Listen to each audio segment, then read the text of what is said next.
पंचायत चुनाव संपन्न होने के बाद भी एमएलसी के चुनाव को लेकर चुनाव आयोग की तरफ से अधिसूचना जारी नहीं की गई है और इसको लेकर आरजेडी ने चुनाव आयोग पर हमला बोला और यह कहा कि चुनाव आयोग भाजपा का एक प्रकोष्ठ बनकर रह गया है, यह भाजपा के इशारों पर काम कर रहा है। आखिर आरजेडी इतनी बौखलाई भी क्यों है और भाजपा जो है इसमें क्यों चाहती है कि और देर हो जाए। बता दें कि जो एमएलसी का चुनाव होना है उसमें 70 से 80% यानी अधिकतर जो लोग पंचायत स्तर पर जीत कर आए हैं वो आरजेडी के समर्थक माने जाते हैं, डायरेक्टली या इनडायरेक्टली, प्रत्यक्ष या अप्रत्यक्ष तौर पर। और इसलिए सत्ता पक्ष को इस बात का डर है कि 24 सीटों पर जो एमएलसी का चुनाव होना है उसमें ज्यादातर सीटों पर आरजेडी जीत दर्ज कर सकती है, इसलिए एक नया जो है दांव खेला है। बता दें कि जो कचहरी के पंच और सरपंच होते हैं अब उनको भी वोट देने का अधिकार मिलेगा और चूंकि ग्राम कचहरी के पंच और सरपंच शहरी इलाकों के होते हैं और शहरी इलाकों पर बीजेपी की अच्छी पैठ है, इसलिए वो चाहते हैं कि ये अधिकार जो है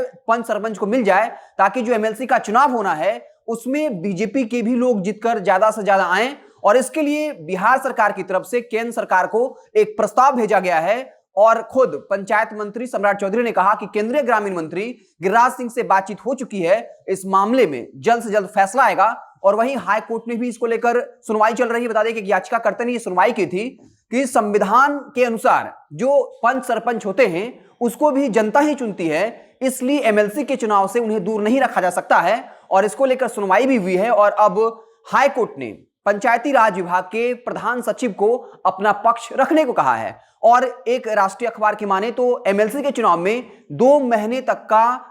और वक्त लग सकता है और तब तक हो सकता है कि केंद्र सरकार जो है जल्दीबाजी में या फिर पूरी तत्परता के साथ ग्राम कचहरी के पंच सरपंच को एमएलसी के चुनाव में वोट करने का अधिकार दे दे ताकि बीजेपी जो है उसके या सत्ता पक्ष के जो एमएलसी चुनाव में उतरेंगे वो ज्यादा से ज्यादा सीटों पर चुनाव जीत सके। क्योंकि यह हर किसी को पता है कि ग्रामीण इलाकों में जो भी पंचायत प्रतिनिधि चुनाव जीत कर आए हैं वो आरजेडी के प्रत्यक्ष या अप्रत्यक्ष तौर पर समर्थक हैं। और इस बार के एमएलसी चुनाव में एनडीए की तरफ से सबसे ज्यादा सीटों पर बीजेपी ने अपने उम्मीदवार उतारे हैं, इसलिए बीजेपी ने एक अंतिम दांव चला है। हालांकि इसको लेकर आरजेडी हमलावर है और यह कह रही है कि चुनाव आयोग जो है वो भाजपा का एक प्रकोष्ठ बनकर रह गया है, ये भाजपा के इशारों पर काम कर रहा है। लेकिन दूसरी तरफ बीजेपी ने हमला किया और उन्हें जंगल राज की याद दिलाई और कहा कि उस वक्त में बूथ जो है वो लूट लिए जाते थे, इस वक्त में चुनाव आयोग निष्पक्ष तरीके से काम कर रही है, इसलिए आरजेडी को यह हजम नहीं हो पा रहा है। तो दोनों पार्टी जो है वो आरोप प्रत्यारोप कर रहे हैं, लेकिन मामला यही है